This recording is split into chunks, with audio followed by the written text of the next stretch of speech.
Hello, I'm Adam, hailing from partsFUNknown, and welcome to Fantasy Booking Warfare! This is our final first round matchup to decide who will be meeting Laurie in the semi-finals of the Fantasy Booking Warfare tournament. Will it be Los Intangibles de WrestleTalk, or will it be Steve and Larson? Let's decide for ourselves as we watch these two teams compete to book the New Day Triple Threat.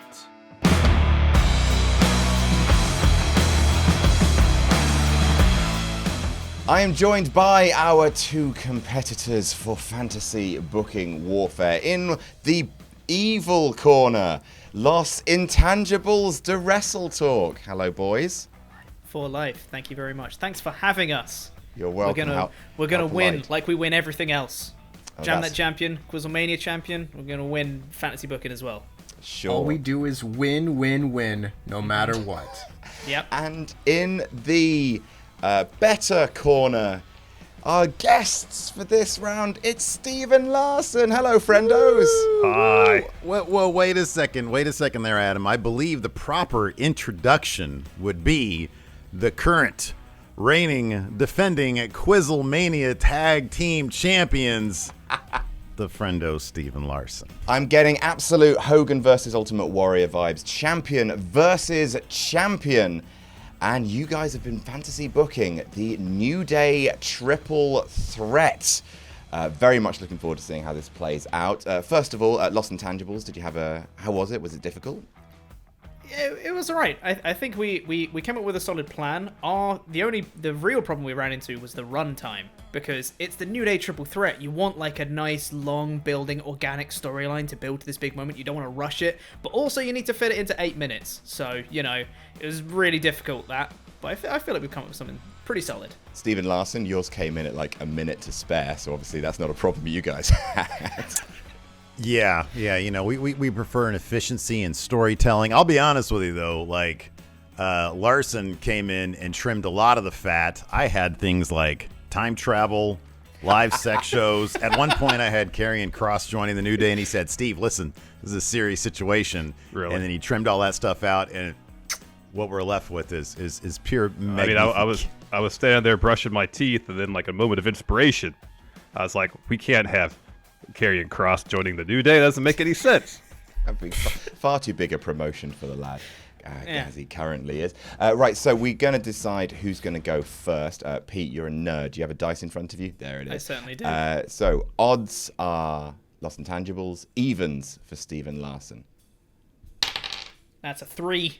That's us. All right, so you guys get to decide. Would you like to go first, or would you like to go second? Tempest, I'll leave this one to you, buddy. What do you want? Pete, I think the way to go is to go first. All right. And to set the standard first. Mm-hmm. Give Adam something to think about. And All then right. judge everything that they do based off of what we said. Perfect. Let's do it. All right, let's see it. Okay, so the next thing you're going to be seeing is Los Intangibles de WrestleTalk, booking the New Day Triple Threat. Alright, so here's some ground rules and admin before this booking gets underway. No heel turns. This is a story based on friendship, camaraderie, and positivity. So, here's what's in place before the story starts. AJ Styles and Omos are drafted to SmackDown in the 2021 draft. At the Royal Rumble 2022, Big E, who's still the Money in the Bank briefcase holder, makes it to the Final Four of the Rumble and eliminates AJ Styles before being thrown over the top rope by eventual winner Brock Lesnar, who goes on to face Bobby Lashley for the WWE Championship.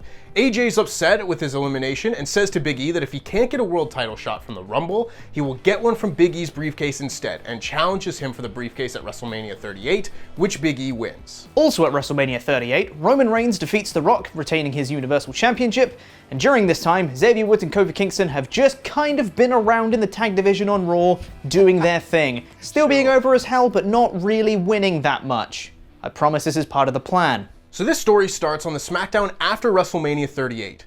Roman Reigns is cutting a promo about how he's proven now that he is the true head of the table, and there's no one left to beat on SmackDown. Big E interrupts this promo and says that he's cashing in his briefcase in advance, and at Backlash it will be Big E versus Roman for the Universal Championship. Meanwhile, on that show, Xavier Woods and Kofi Kingston, who weren't on the WrestleMania card, find Adam Pearce and Sonya Deville and implore them to find a way to have them drafted to SmackDown. They've lost their way as a tag team and they need to find their roots once again. They need to reform the New Day as a trio. Pearce and Deville trade Woods and Kingston for, let's say, Ziggler and Rude.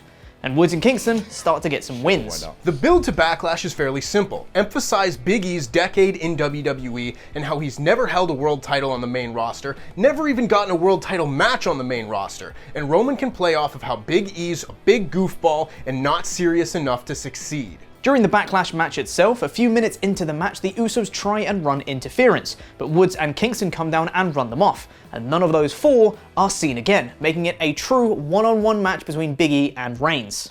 After a 20-minute match, and after Big E kicks out of a spear and Roman kicks out of a big ending, Big E powers up in a guillotine and spins Roman into another big ending, and Big E wins the Universal Championship clean as a whistle.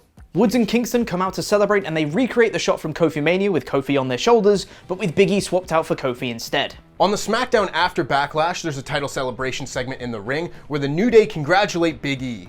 Kofi then points out that at Backlash it brought back memories of Kofi Mania, but it also reminded him of how he lost that title, and how he's never been able to see those heights again since. Seeing E with the title has lit a fire within him again, and he wants that world title once more. Big E accepts his challenge, saying he will gladly fight his brother for the title, and he wants Kofi to succeed, but this is his moment, and he's not about to lie down for him. The week after, in a backstage promo, Xavier Woods comments that he now doesn't have a tag partner, with both E and Kofi focusing on their singles runs, and he says that's fine. He's going to prove that he can be the best singles wrestler in the New Day. He's never truly been a singles wrestler by himself since he joined WWE, and now he's about to show the world what he can do. He gets interrupted by a heel, it doesn't really matter who, and the two have a match and Woods wins. During the contract signing for Big E vs. Kingston in the build to Extreme Rules, Kofi remarks about how he's been there for 14 years. He's done everything the company wanted him to do for 14 years, even after he won the WWE Championship. The company wanted him as a tag team guy, so he became a tag team guy again. But now he's going to do what he wants, and that's become Universal Champion. Big E responds saying that he's been there for a decade now too, and he's not about to lose his title in 8 seconds. He's not going to make the same mistakes that Kofi did. Insert crowd going, ooh. At Extreme Rules, it's Big E versus Kingston. After a solid 20 or so minutes, Kofi catches E with a Trouble in Paradise. 1, 2, Big E just manages to get his foot on the bottom rope with his mad flexibility. Kofi starts to get frustrated, sets up for another Trouble in Paradise, but is caught straight into a big ending. 1, 2, 3, Big E wins. The two, of course, hug afterwards. Also on that show, Woods faces AJ Styles because he wants to prove himself as a singles wrestler, and wants to face Styles because SmackDown is the house that AJ Styles built, the face that runs the place, yada yada yada, etc. Woods wins clean with Styles and Omos no longer on the same page. On the SmackDown after Extreme Rules, Roman Reigns returns, who hasn't been seen since he lost to Big E at Backlash, attacks Big E and demands a rematch for the title. Woods and Kingston win qualifying matches to enter the Money in the Bank ladder match, and in this build you can keep the New Day plate spinning by having Kingston and Woods say they want to win and cash it in on Big E in advance, like he did to Reigns. They want to be the best and they want to beat the best to do it, and Big E is the best. During a segment where Roman and the Usos attack Big E, Woods and Kingston come out to make the save, and Woods goes to hand the Universal title to Big E. He stares at it for a moment, before Kingston comes over and yells at Woods to get his head in the game and that that's not his, before Big E comes over and snatches the title back, saying that it's not either of theirs yet.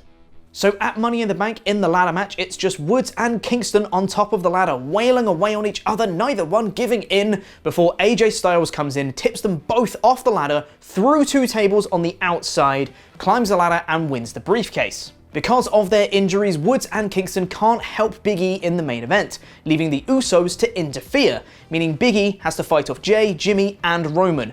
And he does. Double super kicks, pop-up Samoan drops, Superman punches, a spear, Big E takes it all, fights them all off and hits Roman with a big ending and retains the title once more. To determine the #1 contender for Big E's title at SummerSlam, because it's a New Day triple threat story and you totally have to, a gauntlet match is announced for SmackDown. Xavier Woods enters at number 3, he makes it all the way to the end to face the last entrant, Kofi Kingston.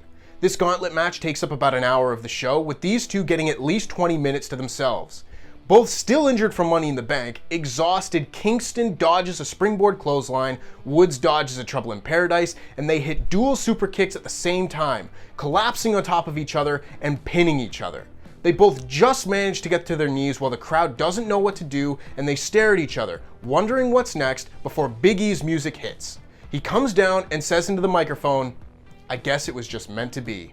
At SummerSlam, it'll be me versus Kofi versus Woods. Triple threat." And from there, the build is simple. All you need is dedicated video packages, one per week, highlighting each of the members of the New Day, their history, their journey in the company, their highs and lows, including promos from each of them of how important this match is to them. And the go-home angle is an in-ring promo with the three of them. Woods mentions how without him, there wouldn't have been a New Day. He brought them together, and without him, there wouldn't have been a trombone, or pancakes, or unicorns, or bootios. He's always been seen as the other one, the tag partner for life, but now he can show everyone that he is the backbone of the New Day.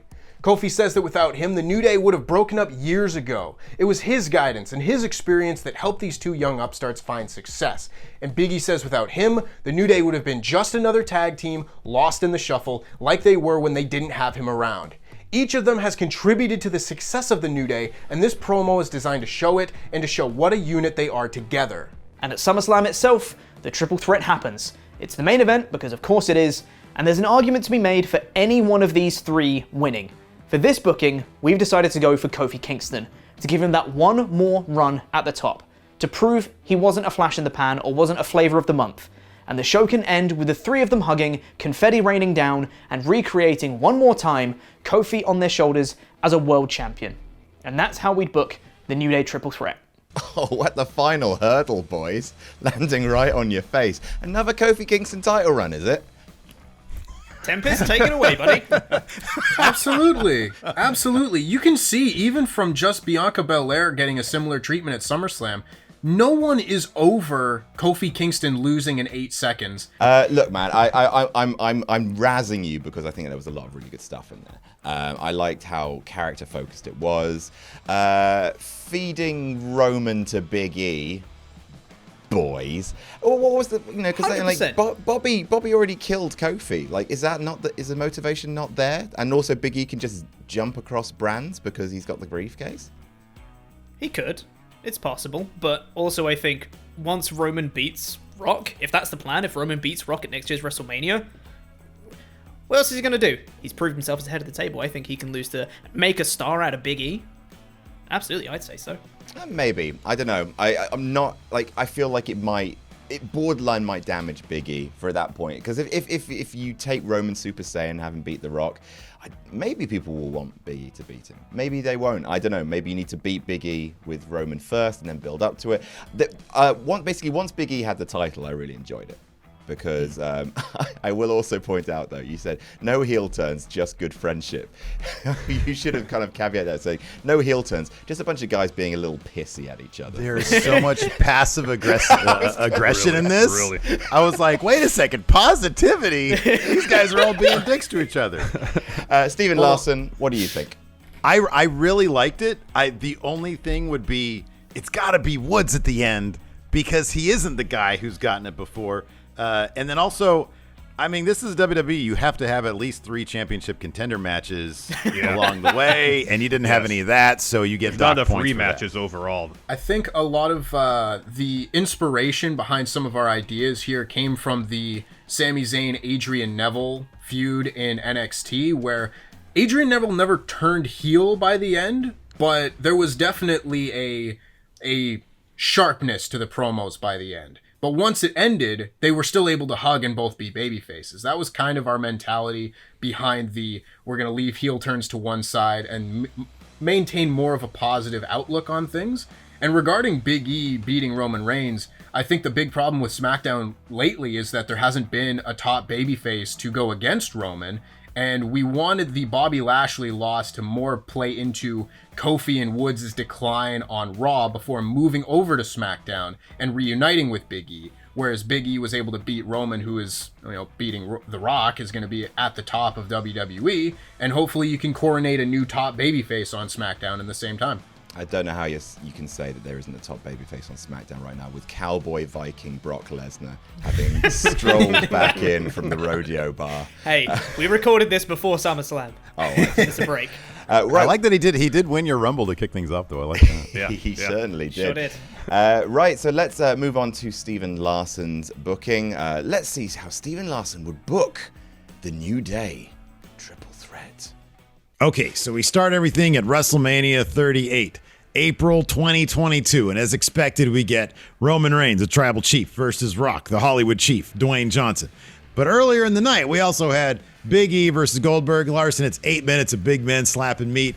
Big E, of course, gets the win, not by referee stoppage, not by Goldberg fading away or anything like that. No, this is a pin in the ring clean, 1, 2, 3 from the big ending. And then 5 stars from Dave Meltzer on that particular bout. 5.5 stars. Yes, so on the following SmackDown, the following Friday night, Roman, who had just beat The Rock the Sunday before at WrestleMania, comes out and says he's cleared out the entire division. He's beat Kevin Owens. He's beat John Cena. He stacked Edge and Daniel Bryan, and then beat him each again.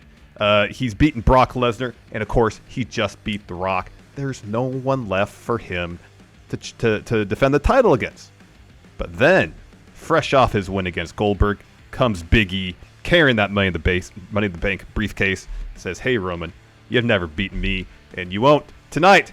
In the main event, he's cashing in. What a huge SmackDown following WrestleMania, man. We get a 20-minute main event, star-making performance for Big E, and he's on the verge of winning the title. The crowd is so into this until those damn Usos interfere. They save Roman from a big ending, and in the process, ref bump. A couple of super kicks, a couple of Uso splashes, and a spear from Roman Reigns. After that, Big E is locked in Roman's guillotine and try as he might to power out. He fades. He doesn't tap out. He fades out, and Roman's reign continues all the way to next WrestleMania. We're talking about new draftees, Drew McIntyre, Keith Lee, Sheamus. Roman runs through everybody. Yeah, but here's the thing. As heartbroken as Big E might be about that loss to Roman, he still showed that he was good enough to beat Roman. He didn't lose because he came up short. He lost because the Usos interfered. Big E didn't have his family with him. We're talking about the New Day. So over the course of the spring and summer, Roman's still running through all challengers, while Big E is still getting a good push. He's still winning matches, but he's not being pushed up to the main event scene yet. Right, but then something huge happens. That fall, the New Day are reunited during the WWE draft. Kofi and Woods comes over to SmackDown, and Big E, with his family, starts going on an absolute tear, dominating the competition, seemingly on his way to another collision with Roman. Kofi and Woods, they're revitalized as well. Woods finally wins that year's King of the Ring tournament, and both he and Kofi are once again flirting with tag team gold. So this all leads to Big E winning the 2023 Royal Rumble, and Roman, he sees Big E as his stiffest opponent to date because he's facing a true brotherhood in the New Day. Bloodline is built on a house of lies, deceit, manipulation. Not the deal with the New Day. They're built on positivity and friendship. And so Roman goes about sowing distrust as best he can between Big E, Xavier Woods, and Kofi Kingston. And a little bit of infighting starts to build up within the New Day because of this, because Roman just keeps needling at them. And things get a little tense to the degree where you think, oh, is now the time when the New Day finally implode? And that's when Roman really starts turning the screws. He questions Big E about whether he's really ready to be a main eventer. He's already lost to Roman once and wonders why Xavier Woods isn't trying to get a title shot since he's King of the Ring. Right, and then he tells Kofi that, hey, Kofi, it'd be great if you got a chance to get that chip off your shoulder, getting embarrassed by Lesnar and Lashley, and taking a crack at toppling the head of the table. That gets Kofi thinking, man, I'm a former world champion. Maybe I should. Eventually, Roman and Heyman convince Adam Pearce and Sonya Deville to make the match. The New Day Triple Threat. The winner faces Roman Reigns at WrestleMania for the title. And that match, the match we never thought we'd see happen, the triple threat between Big E, Kofi Kingston, Xavier Woods goes down at Fastlane. That's right, elevating this B-level pay-per-view to top status thanks to this triple threat match. Correct. And after a 25-minute build that goes from competitive wrestling to increasingly chippy fighting, the Bloodline, the Usos, Roman Reigns, they come down to the ring. So Roman goes to the commentary table and stands on the table to showboat and distract. He comes down right as Kofi hits a trust fall on Roman from the top to the floor, but Roman catches him, the former world champion, and lawn darts him into the ring post. He goes, "Ooh," but then he's speared through the barricade by Big E as he's celebrating. Meanwhile, the Usos are attacking Xavier Woods. He puts up a good fight, but eventually succumbs to a series of super kicks and a bunch of Uso splashes. They continue to destroy Woods as Big E comes to after spearing Roman through the barricade. He runs them off. He looks down and he sees Xavier Woods is totally destroyed. Kofi Kingston's totally destroyed. So Big E has no other option but to pin him and basically just get this over with. So he goes for the pin. Ref counts 1, 2, and then he stands up. He's like, can't do it. He's emotionally destroyed over having to win this way. So Woods struggles to get up to his feet. It's all he can do because he's completely broken. And he shouts at E, just end this. It's your time anyway. And E won't do it. So Woods says, end this. And he slaps him in the face twice. So Big E, fine. Heartbroken, hits big ending on Woods, pins him for the win, and then he cradles Woods' lifeless body. And he cries. He's headed to WrestleMania. He's headed to WrestleMania 39 to be exact. You got Roman Reigns, Big E in the main event. And they're putting on another hell of a match like they did on SmackDown just about a year ago. Another star-making performance for Big E. And down the stretch, Roman's getting worked over. He calls for the Usos to come down and interfere. But Kofi, Woods, they come out too. Does a brawl break out? No. New Day steps up to him. And it's like, hey, the respect we used to have. You know, think about it. You guys lay down for the New Day to help Kofi get to the title match at Mania. Where are those Usos? And this is the Usos' chance at redemption after being Roman's lackeys pretty much for 2 years.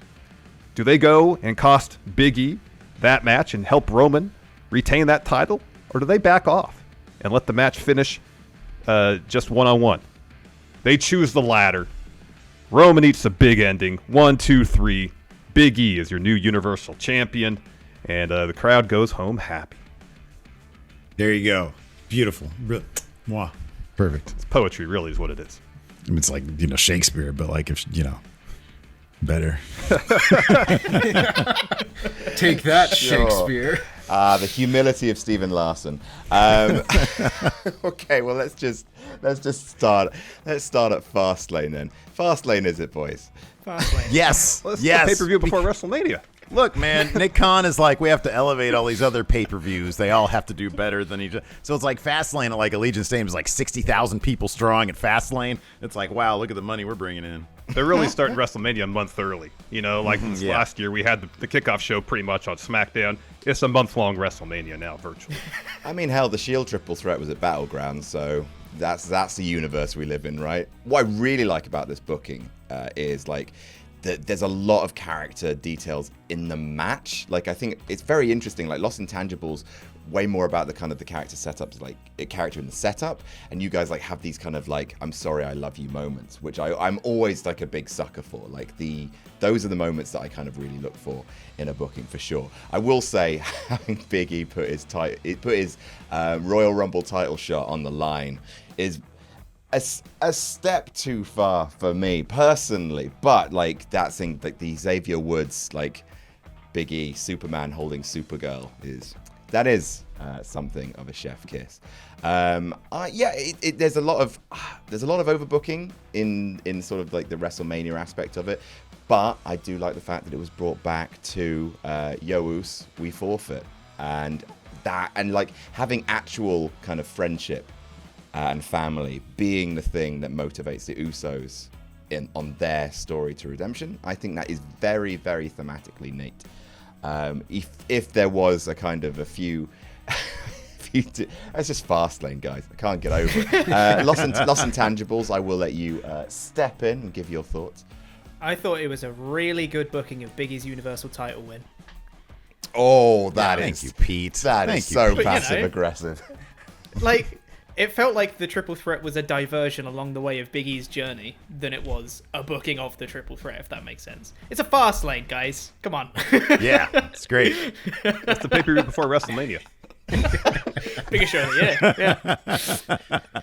I had the same thought though. You know, was good. we can look back on the Shield Battleground triple threat match and kind of laugh at it for it being at Battleground, but I don't think there's a whole lot of people who would go back and not put that match on SummerSlam or WrestleMania at that point if we could do it again. So putting it on Fastlane is a bit of an odd step, but I love the Yo Us We Forfeit mention. That to me I think was like totally. the best callback of the whole video, because that is so real and a moment that everyone loved at the time too. I'll say I actually think that putting these two back to back, I think they are the strongest pair of bookings. So I really think it's interesting that you guys did you had Big E's title win in order to feed the New Day triple threat. You guys had the New Day triple threat in order to feed Big E's. Big E losing his Money in the Bank cash in. I mean, don't get me wrong, because obviously this is a fantasy world where you guys had that long-term plan, but oh my God. Oh, people are going to be so upset. But then it feeding into a Royal Rumble win and onto then WrestleMania. I could see what Lost Intangibles say, that you kind of almost, the New Day, the triple threat is almost an afterthought, whereas it was that, you know, the brief is book the New Day triple threat, not a storyline featuring a New Day triple threat. But then again, I think you had a bit more emotion in there, a bit more of like these kind of moments where it's easier to kind of understand that, yeah, people will properly be like emotionally invested storytelling. So genuinely, I've had favorites in past videos, but I don't know how to call this one. But thankfully, I don't have to, because you're the authority here, PFK Universe. Head on over to the community tab on our YouTube channel and cast your vote. Are you voting for Lost Intangibles to WrestleTalk, Big E beating Roman and taking the title into SummerSlam for the New Day triple threat? Or are you interested in the emotional saga of Big E, starting with a failed cash and going through the Royal Rumble on the way to Fastlane? To Fastlane!